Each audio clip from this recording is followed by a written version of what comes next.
미래라고 하는 제목으로 함께 말씀을 생각해 보고자 합니다. 여러분은 장거리 비행을 하실 때 어떤 쪽 자리에 앉기를 원하십니까? 창가 쪽을 원하세요? 아니면 복도 쪽을 원하세요? 일장일단이 있어요. 창가 쪽에 앉으면 이제 장거리 운전할 때 그냥 앉아서 푹 자면 되니까 누가 건드릴 사람 없고 편하기도 합니다.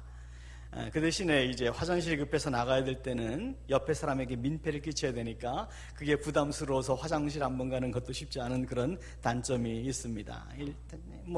일장일단이 다 있습니다. 근데 저는 가능하면 창가 쪽에 앉으려고 노력을 합니다. 이유가 몇 가지가 있는데, 첫째는 제가 장거리 여행을 할 때 무조건 자는 버릇이 있어서 그렇고, 두 번째는 짧은 시간이긴 하지만 비행기가 뜰 때와 내려갈 때 어느 정도 고도가 낮아지면 그 아랫 마을들이, 도시들이 보이는데 그 아래 그 하늘에서 지상을 내려다보이는 게 참 좋아요. 비행기에서 땅을 내려다보면 아파트든지 자동차든지 마치 장난감처럼 보이잖아요. 그러면 그 내려다보면 마치 산에 올라가서 등산해서 아래를 내려다보는 것 똑같은 건데, 저 좁은 땅덩어리 속에서 내가 그렇게 아둥바둥 살았나, 그렇게 나의 좁은 것이 보여지고 또 그 순간만이라도 마음이 넓어지는 것 같아서 좋아요. 특히 밤 비행기를 타고 도시의 대도시의 공항에 내릴 때는 이 거리의 불빛이 얼마나 현란합니까? 그걸 보면 그 도시의 불빛 아래 사람들이 아주 치열하게 살아가고 성공하기 위해서, 낭비하지 않기 위해서 그렇게 성공적인 인생을 살아가고, 또 이 시간 하나님께 예배드리고 있는 저와 여러분도 한 번밖에 없는 저와 여러분의 인생을 낭비하지 않고 어떻게 하면 성공적으로 살 수 있을까? 어떻게 하면 평안한 인생을 살 수 있을까? 그것을 기대한다고 하는 것이 절대로 잘못될 것도 없고 그것을 부인하는 사람도 없을 것입니다. 아무리 강조해도 지나침이 없는 우리 짧은 인생, 바람과도 같이 지나가는 인생 낭비하지 않고 싶습니다.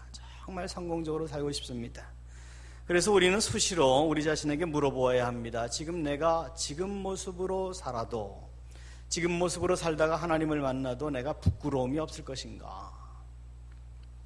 아이들이 부르는 복음성가처럼 그때는 부끄러움 없어야지 우리 모두 사랑해. 정말 지금처럼 살다가 예수님을 만나도 부끄러움 없겠는가? 기쁨으로 예수님을 만날 수 있겠는가?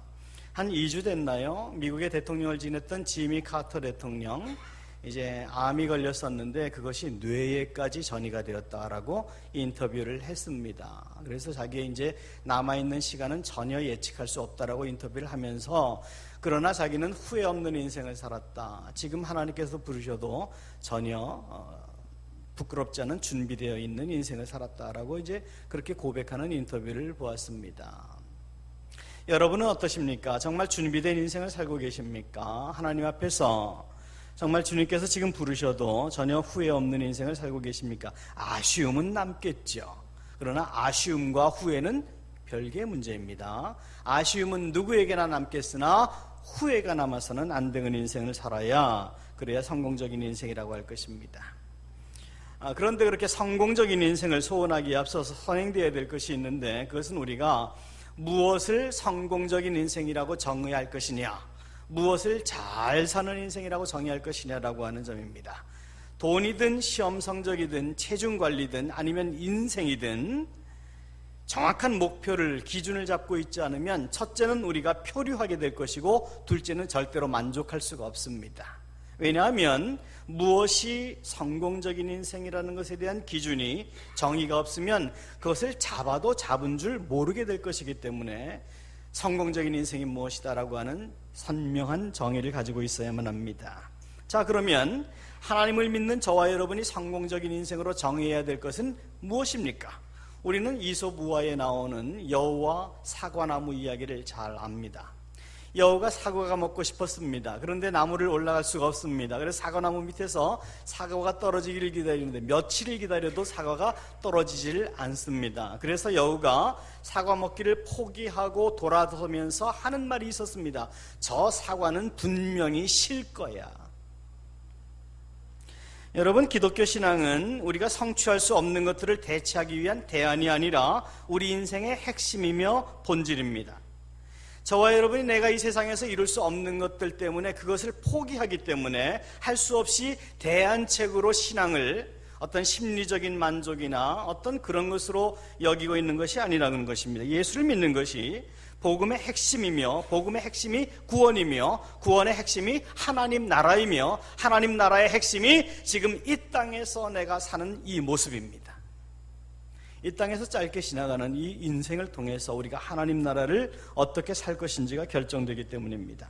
자, 정말 그렇다면 우린 정말 성공적인 인생이 무엇인지를 정확히 정의해야 되며 선명한 기준을 가지고 살아야 되는데, 문제는 우리가 그런 기준 가지고 있을 수 있도록 도와주는 쪽이 많은 게 아니라 오히려 막는 쪽이 많다는 겁니다. 사탄입니다.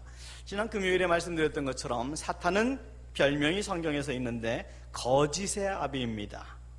그리고 사탄은 인격체입니다. 우리가 살아계신 하나님을 믿는 것처럼 사탄도 살아있고 역사합니다. 인격체입니다. 그래서 우리 속에 마음대로 들어갔다 나왔다 합니다. 하루에도 수십 번 들어갔다 나왔다 합니다. 우리를 건드릴 수는 없습니다. 그러나 우리를 유혹할 수는 있습니다.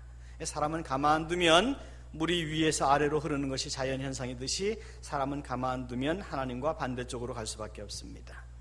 그리고 성경은 그 사탄이 예수님께서 이 땅에 재림하시는 그날까지 공중의 권세를 잡았다, 세상의 제왕이다, 그렇게 말씀을 하고 있습니다. 그리고 이 시대는 여러분이 아시는 것처럼 물질 만능주의 세계.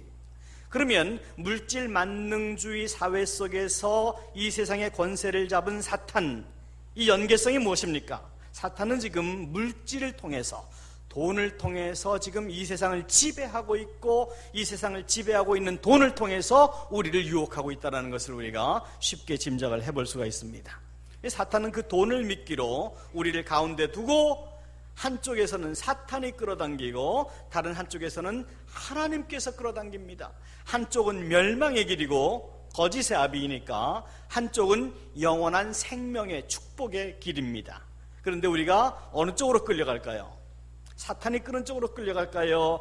하나님이 끄시는 쪽으로 끌려갈까요? 정답은 이것입니다. 우리가 원하는 쪽으로 끌려갑니다. 자유의지 때문입니다. 그래서 저는 오늘 여러분과 함께 끊임없이, 그리고 어쩌면 가장 집요하게 우리를 유혹하고 있는 그 물질, 우리가 어떻게 하면 그 물질의 유혹으로부터, 치명적인 덫으로부터 자유하여 하나님께서 기대하고 계시는 성공적인 인생을 살아갈 수 있을 것인가, 이제 그 부분에 무게를 두고 한번 생각해 보려고 합니다. 오늘날 많은 사람들은 돈을 가지고 있는 것을 성공한 것이라고 생각합니다. 억울하면 출세를 해라, 그렇게 얘기합니다. 그리고 출세는 돈을 얼마나 모았느냐로 규명을 하는 경우가 있습니다. 아주 틀린 말은 아니지만 정답은 아닙니다. 돈이 인생의 성패를 좌우하지 않습니다.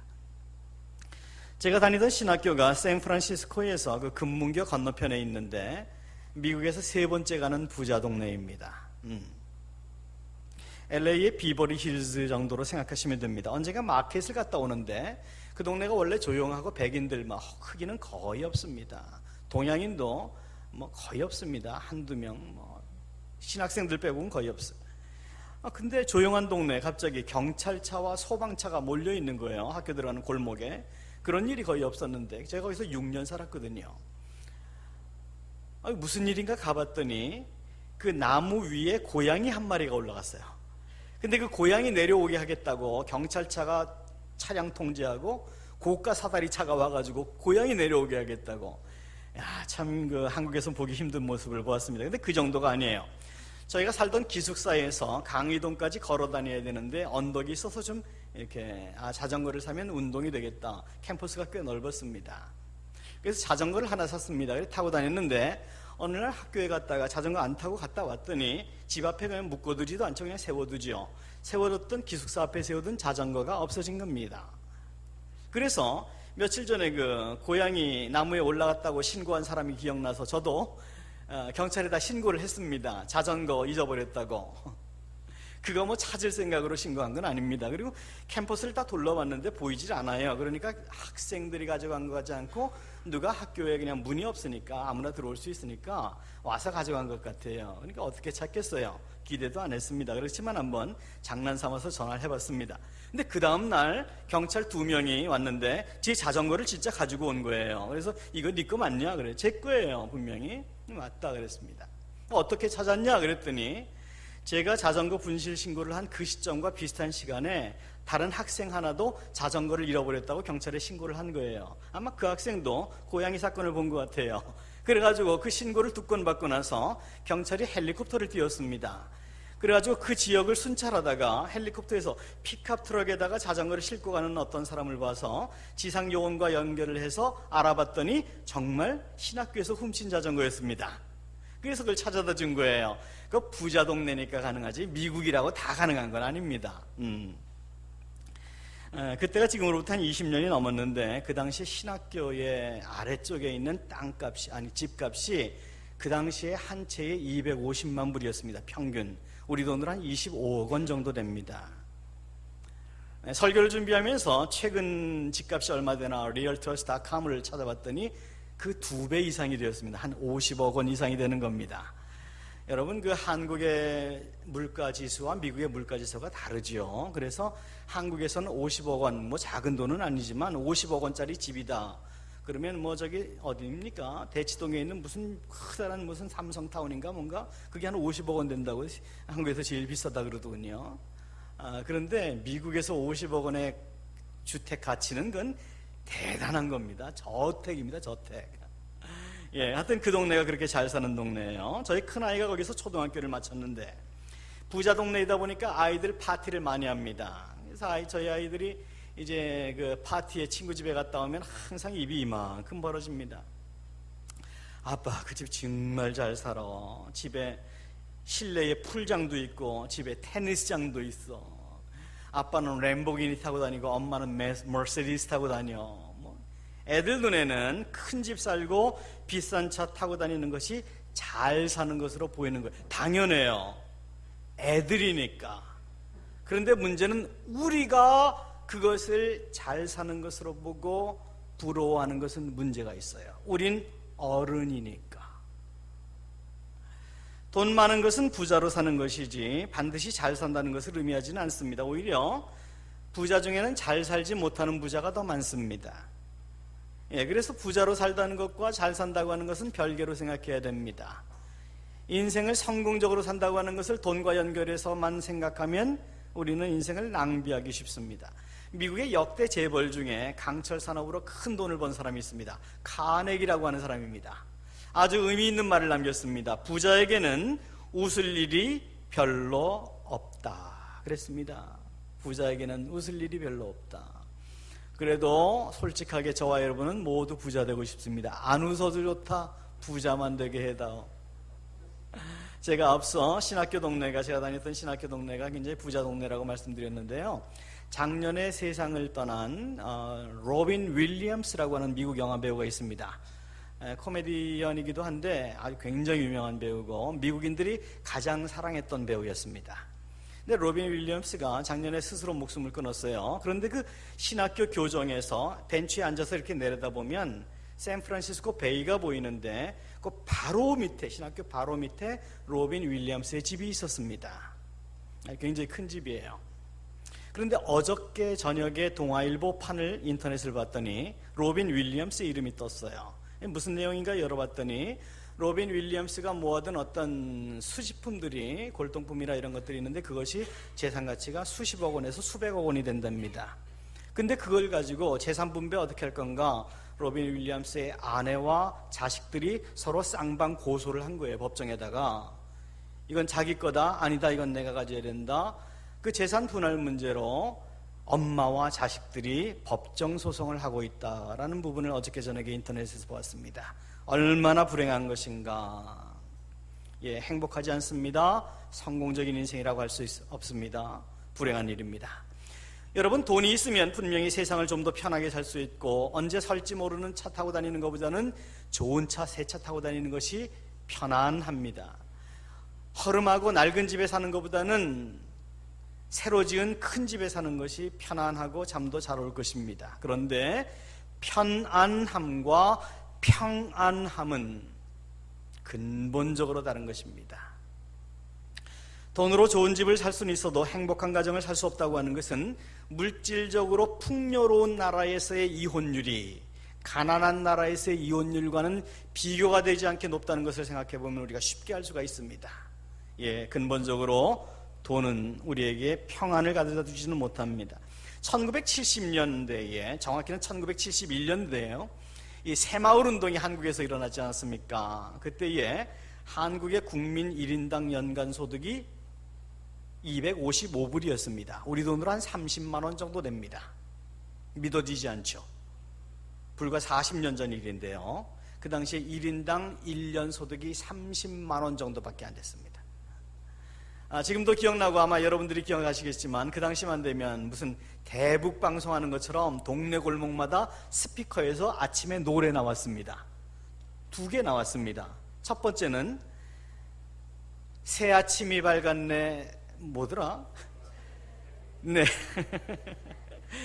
새벽종이 울렸네, 새 아침이 밝았네, 너도 나도 일어나, 새마을을 가꾸센가 뭔가 그거 나왔습니다. 그거 나오면 조금 있다 또 다른 노래 하나 나왔습니다. 잘 살아보세, 잘 살아보세, 우리도 한번 잘 살아보세. 아주 세뇌하듯이 계속해서 그 노래 나왔습니다. 허리띠 졸라매고 열심히 일하고 국민소득 1000불, 우리나라 지금 돈으로 100만 원입니다. 1년에 우리가 한 사람당 1년에 100만 원만 벌면 정말 잘 사는 나라 될 거야. 그러니까 그때까지는 인권 얘기하지 마, 자유 얘기하지 마, 민주화 얘기하지 마. 내가 독재하더라도 좀 봐줘. 박 대통령 시절입니다. 1000불만 되면 그때는 인권 얘기해도 돼, 자유 얘기해도 돼, 민주화 얘기해도 돼. 지금 여러분은 한 1년에 100만 원 에게 그러겠지만요, 그게 우리의 자화상입니다. 우리의 앨범입니다. 그렇게 살았습니다. 그로부터 한 30년 지나서 2004년도에 우리나라의 국민소득은 1인당 13,000불이 되었습니다. 1971년 대비해서 50배 이상 잘 살게 된 겁니다. 그리고 지난해 2014년도 12월 기준으로 우리나라의 1인당 국민소득은 28,000불이 되었습니다. 1971년에 새마을 운동을 시작하던 시점에 비교해보면 100배 이상 잘 살게 된 겁니다. 지금 100배 이상입니다. 여러분, 세계 모든 나라들이 그렇다고 생각하지 마십시오. 우리가 대한민국이 1950년대에 한국 전쟁이 났을 때 우리를 도와줬던 나라 중에 하나가 필리핀입니다. 그 나라는 지금 굉장히 못 사는 나라입니다. 그러니까 시간이 지났다고 세계 모든 나라들이 다 잘 산다고 생각하지 마세요. 그리고 그 40년 동안에 국민소득이 100배 이상 올라간 나라는 역사상 한국밖에 없습니다. 그렇게 우리가 정말 새마을 운동의 시점에서 보면 물질적으로 풍요로운 나라가 되었습니다. Dream come true. 꿈이 현실로 이루어진 것입니다. 그런데 정말 우리가 잘 살고 있는지는 생각해 볼 필요가 있습니다. 물론 물질 그 자체가 잘못된 것은 없습니다. 돈을 버실 수 있으면 많이 버세요. 가능하시면 좋은 차 타시고 좋은 집 사세요. 펑펑 쓰고 사세요. 복의 근원 되세요. 원색적이긴 하지만 우리 옛말에 그런 말이 있었습니다. 돈은 정승같이 벌어서 짐승처럼 써라. 아니, 짐승처럼 벌어. 새겨 들으시면 되죠. 돈은 짐승처럼 벌어서 정승처럼 써라 그랬습니다. 돈 벌어서 존귀한 일에 쓰는 거, 멋진 일, 멋진 인생입니다. 아이들에게 좋은 장난감, 새 장난감 사다 주면 그거 가지고 애들이 놀이터 가서 뭐라 그럽니까? 이거 우리 엄마가 사줬어. 이거 우리 아빠가 사줬어.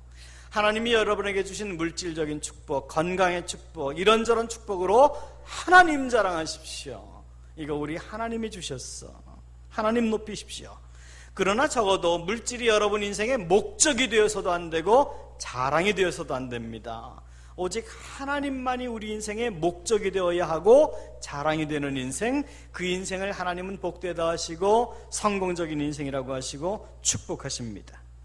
오늘 본문에서 주님은 그렇게 말씀하셨습니다. 내 계명을 가지고 지키는 자라야 나를 사랑하는 자니 나를 사랑하는 자는 아버지께 사랑을 받을 것이요 나도 그를 사랑하여 그에게 나를 나타내리라. 두 가지예요. 아버지께 사랑을 받을 것이고 나도 그를 사랑해서 내가 그에게 나를 나타내리라 그랬습니다. 내 계획을, 내 뜻을 알게 하겠다는 뜻입니다. 세상에 이거보다 큰 축복의 비결이 어디 있어요? 이거보다 대박나는 비결이 어디 있어요? 다시 말해서 우리가 주님의 계명을 지키면 하나님의 사랑을 받고 하나님의 지혜가 내 지혜가 된다. 즉 순종이 축복의 비결이다. 계명에 대한 순종이 축복의 비결이다 말씀하십니다. 근데 여기 문제가 있어요. 두 가지가 있는데, 첫째는 내가 이 부분에 대해서 무엇을 순종해야 하나님이 원하시는 순종인지 분별이 안 될 경우가 많습니다. 분별이 되지 않아서 순종하지 못하는 경우가 있어요. 근데 더 중요한 건 두 번째예요. 순종하고 열심히 살아가는데 방향이 잘못될 경우, 이건 더 큰 문제입니다. 순종하지 않은 것보다 더 큰 문제가 될 수가 있어요. 지금 내가 하나님께 순종하고 있다고 생각하고 열심히 살아가는데 방향이 잘못되었을 때 우리는 아무리 열심히 살아도 하나님의 의를 이루지 못하고 하나님의 도우심을 얻을 수 없고 성공적인 인생을 살 수가 없는데, 다메섹에서 빛으로 나타난 예수님을 만나기 전까지 바울의 인생이 바로 그랬습니다. 하나님을 영광스럽게 한다고 예수 믿는 사람들 잡아다가 감옥에 가지고 열심히 쫓아다녔습니다. 그런데 사도 바울은 예수님을 만나기 전까지, 회심하기 전까지 아무리 열심히 살았던 그의 열심과 노력과 인생도 하나님에게 걸림이 되었을 뿐이에요. 저는 목회를 하면서 이 부분을 항상 염두에 두고 저 자신을 살핍니다. 내가 열심히 기도하고 열심히 목회를 한다고는 하지만 혹시 내가 하나님의 뜻을 잘못 분별하고 있지는 않을까? 여러분, 이것은 목사이건 아니면 사역의 일선에 서 있는 평신도들이건 누구나에게 수시로 물어봐야 될 중요한 질문입니다. 오늘날 교회들이 시끄럽다는 얘기들을 많이 합니다. 왜 시끄럽습니까? 일을 안 하기 때문에 시끄럽습니까? 아니요, 일을 너무 열심히 해서 시끄럽습니다. 일을 안 하는 교회는 죽을지는 몰라도 시끄럽진 않습니다. 그런데 하나님의 뜻을 제대로 분별하지 못하고 시끄럽게 싸우는 교회는 시끄러우면서 죽습니다. 조용히 죽을 것인가, 시끄럽게 죽을 것인가, 결과는 마찬가지입니다. 하나님의 뜻을 분별하지 못하면 정말 깊은 고민과 갈등과 기도와 이런 것들을 통해서 하나님의 뜻을 분별하지 못하고 내가 열심히 무엇인가를 해보려고 할 때, 열심히 은혜 받으려고 하기보다는 열심히 사역하려고 할 때 우리는 하나님의 일꾼이 되기보다는 일감이 되기 쉽습니다. 하나님이 원하시는 방향으로 우리가 나가지 못할 때 우리는 하나님과는 관계없는 인생으로 하나님에게 마음의 염려가 되기 쉽습니다. 수년 전에 미국에서 어떤 사람이 GPS, 우리말로는 내비게이션이라고 하죠. 그 내비게이션 회사를 상대로 소송을 걸었습니다. 이유가 있는데, 그 남편이 고속도로에서 내비게이션을 보고 운전을 하다가 사고가 나서 생명을 잃은 거예요. 분명히 그 고속도로에는 길이 폐쇄되어 있는데 내비게이션에는 길이 있는 것처럼 나와서 그것만 믿고 고속으로 주행하다가 사고가 나서 생명을 잃게 된 겁니다. 여러분, 잘못된 길은 아무리 열심히 달려도 소용이 없습니다. 여러분이 고속도로를 들어갈 때 인터체인지에서 번호판을 잘못 봐서 북쪽으로 가야 되는 길을 남쪽으로 갔습니다. 남쪽으로 들어섰습니다. 그러면 여러분은 열심히 달리면 열심히 달리는 만큼 목적지로부터 멀어져 가는 겁니다. 하나님이 저와 여러분을 이 세상에 보내신 목적이 있습니다. 우리는 목적을 가지고 이 땅에 보내진 존재들입니다. 그런데 우리가 그 하나님의 목적을 분별하지 못하고 우리의 계산으로, 사탄의 유혹으로 잘못된 방향으로 달리면 달릴수록 우리 인생은 낭비되는 겁니다. 그래서 한 번밖에 없는 인생을 열심히 사는 것 중요합니다. 더 중요한 것이 있습니다. 그것은 올바른 방향으로 사는 것입니다. 올바른 방향으로 살아야 하나님의 도우심을 기대할 수 있고 낭비되지 않는 인생을 살 수가 있습니다. 한 10여 년 전까지만 해도 2000년대를 뉴 에라라고 그랬습니다. 서기 2000년대를 우리는 스피드의 시대라고 그랬어요. The era of speed, 속도의 시대라 그랬습니다. 그래서 모든 것이 속도화의 전쟁이었습니다. 그래서 스피드 경영이라는 말도 하고 생각의 속도라는 책도 빌 게이츠가 써내고 막 그랬습니다. 모든 것이 속도입니다. 컴퓨터 칩도 속도이고 자동차도 고속도로도 속도를 점점 올려놓고 모든 것이 속도입니다. 그런데 2010년도에 들어서는 The era of direction, 방향성의 시대라고 하는 그런 사회적인 개념이 바뀌기 시작합니다. 속도는 이제 별 차이가 없어요. 어차피 정보는 모든 사람이 인터넷을 통해서 누가 조금 빨리 가느냐 늦게 가느냐 정도 차이 다 공유하게 되어 있습니다. 그런데 문제는 그 정보가 올바른 것이냐 아니냐 하는 문제가 남습니다. 그래서 이제는 빨리 다니는 거 중요하다. 근데 더 중요한 게 있다. 올바른 방향으로 빨리 달려야 된다. 기업이 투자를 해도 아무리 남들보다 빨리 많은 투자를 해도 올바른 방향으로 투자하지 않으면 안 된다는 것을 이제 깨닫기 시작한 거예요. 그래서 이제는 방향성의 시대라 그랬습니다. 정확한 방향. 열심히 예수 믿고 열심히 봉사하고 다 중요합니다. 더 중요한 건 있습니다. 올바르게 예수 믿고 주님이 원하시는 방향으로 사역하는 것, 살아가는 것 더 중요한 것입니다. 자, 그러면 어떻게 주님의 뜻을 분별하고 순종할 수 있을 것인가? 이 부분에 대해서 함께 생각해보고 오늘의 말씀을 마무리하겠습니다. 방법은 단순합니다. 저와 여러분이 영적 어른이라고 생각하지 마시고 영적 어린아이라고 인정하십시오. 나는 갈 길 모르니 주여 인도하소서. 입을 열기 전에 입을 닫고 길을 걷기 전에 서서 주의 뜻을 구하는 나는 어린아이라는 것을 인정하시는 것이 하나님의 도우심을 구할 수 있는 유일한 비결입니다. 우리는 그것을 겸손이라고 합니다.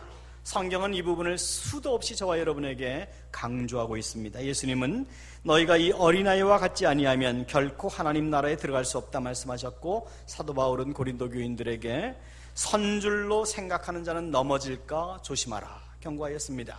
그리고 하나님의 지혜서인 잠언 18장 12절은 우리에게 핵심적인 절대로 잊어서는 안 될 말씀을 던지고 계십니다. 마음의 교만은 멸망의 선봉이요 겸손은 존귀의 길잡이이니라. 그러니까 이 모든 말씀을 다 한마디로 묶어서 얘기하면 이런 뜻이 됩니다. 인생 망하고 싶으냐? 그러면 교만해라. 인생 성공하고 싶으냐? 그러면 겸손해라. 저와 여러분 인생의 패망과 성공이 우리의 마음의 교만이냐 겸손이냐에 달려있다고 성경은 선명하게 지적하고 계십니다. 오늘 말씀 초반에 비행기 말씀을 잠깐 드렸는데, 미국은 땅이 넓어서 동쪽의 뉴욕 끝에서 서쪽 LA나 샌프란시스코까지 운전하고 가려면 하루에 10시간씩 꼬박 최대 속도로 운전하고 다녀도 한 4박 5일 가야 됩니다. 저쪽 서쪽에 북쪽에 있는 시애틀부터 남쪽에 밑에 있는 키웨스트나 마이애미까지 가려면 한 6박 7일 가야 됩니다.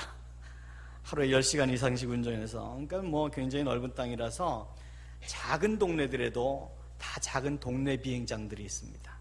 근데 동네 비행장은 활주로가 짧기 때문에 큰 비행기는 못 들어가고, 사람들이 보통 큰 도시까지는 큰 비행기를 타고 가서 플로펠러 비행기로 작은 도시로 들어가는 그런 비행기들이 얼마나 많은지 모릅니다. 저도 이제 사업을 할 때 미국의 많은 도시들을 다녀야 되는 그런 업종이었기 때문에 다녀보면 작은 비행기 제가 타본 거는 8명 타는 비행기도 있어요. 조종사 한 사람 있고, 그리고 양옆에 4줄씩 해가지고 4사람씩 이렇게 8명 앉는 아주 작은 쌍발 플로펠러 비행기도 있습니다. 근데 그 비행기가요, 재미있을 것 같은데 재미없어요. 굉장히 멀미가 심해요. 보통 1시간 가고 2시간 가고 그러는데요, 그거 굉장히 멀미가 심합니다. 근데 9.11 테러 사건 이후로는 어떻게 타본 적은 없지만, 이전에는 조종석과 승객 사이에 문이 없었습니다. 문이 없었기 때문에 조종사가 어느 정도 고도에 올라가서 항해를 하면, 비행을 하면, 그때는 조종사가 막 이렇게 뒤돌아보고 자동항법장치로 놓고 승객들이랑 막 커피도 마시고 막 그랬습니다. 근데 그런 정신없는 조종사가 있지는 않겠지만, 있어서도 안 되겠지만, 만약에 여러분이 그런 경비행기를, 작은 비행기를 탔는데 어떤 조종사가 잠깐 저 화장실 좀 가야 되겠는데 제가 조종실 좀 대신 맡아주실래요? 그러면서 여러분에게 조종관을 맡겠다고 생각합시다. 여러분 어떻게 하시겠습니까? 조종할 수 있는 절호의 기회다. 그리고 조종관을 잡으시겠습니까? 아니면 기겁을 하시겠습니까? 사람 나름이겠죠. 근데 여러분, 우리가 생각해 보아야 될 점이 이것입니다. 한 번도 비행해 본 적이 없는 내가 조종관을 잡겠다고 하지 않는 것과 똑같이, 한 번도 걸어본 적이 없는 내 인생의 미래, 내가 책임질 것이라고 생각하는 것이 얼마나 어리석습니까? 책임질 수 없는 것을 책임지려고 하는 것보다 어리석은 것은 없을 것입니다. 한국에서는 만 19세가 돼야 운전면허를 따는데 미국에서는 만 17세가 되면 운전 연습을 할 수 있는 면허를 줍니다. 반드시 그 대신에 누가 운전면허 있는 사람이 옆에 앉아야 돼요. 그리고 만 18세가 되면 정식 운전면허를 가지게 됩니다. 그런데 저희도 새 아이를 운전 연습을 시키면서 보니까 운전면허 연습을 하는 17세만 되면 자기가 무슨 이 세상에서 운전 제일 잘하는 걸로 알아요. 그래서 아빠 옆에 앉지 말라 그래요. 그래서 법으로도 안 되고 그거 위험해서 안 된다 그러면 화를 내요. 자기를 못 믿느냐고. 그렇게 못 믿느냐고 그러다 큰 사고도 한 번 나고 그랬죠. 지금 생각해보면 끔찍하죠. 저희 막내가 빗길에서 운전을 하다가 커브길이었는데 내리막길에서 속도를 안 줄이고 가다가 그냥 쭉 하이드로프레인이라 그럽니다. 미끄러지는 현상. 브레이크를 밟았는데도 미끄러지는 현상으로 들어갔는데 앞에서 덤프 트럭이 온 거예요. 그래서 이 아이가 타던 차가 폭스베겐, 조그만 폭스베겐 골프라고 하는 작은 차인데 이 차가 그 덤프 트럭 밑으로 완전히 들어가 버린 거예요. 그래서 차의 반이 덤프 트럭 밑으로 들어갔습니다. 운전석까지.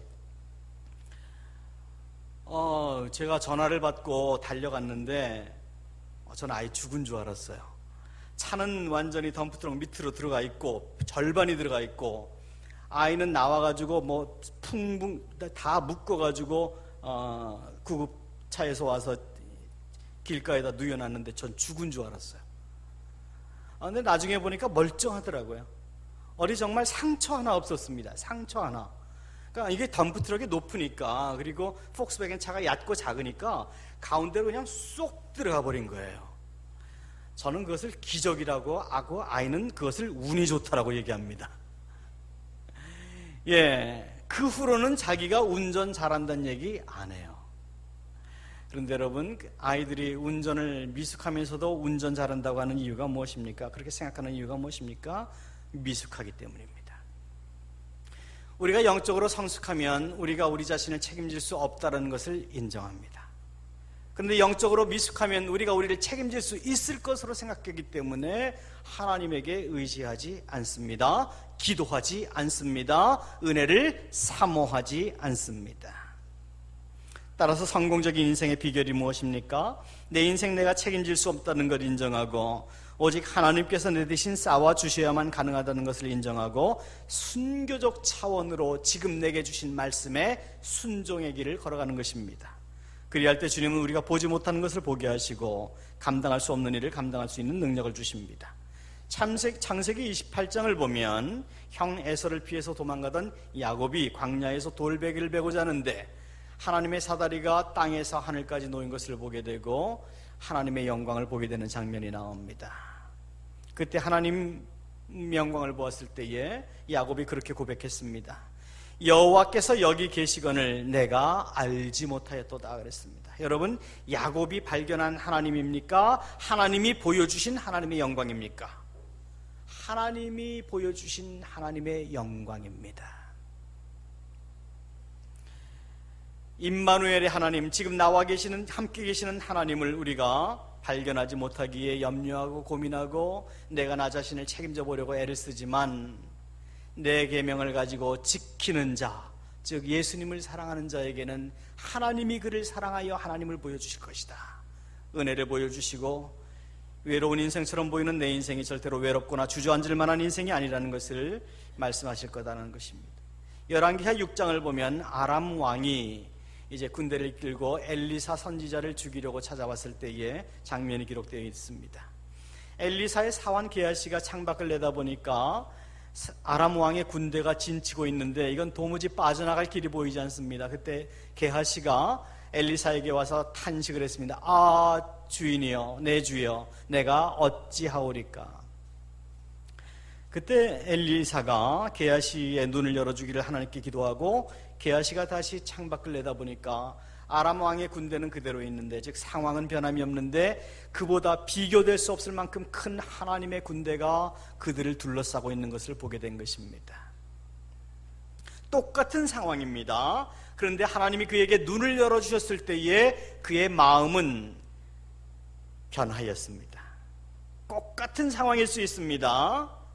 그러나 하나님께서 우리에게 은혜 주시면 상황이 문제가 되지 않는다 하는 것입니다. 누구에게?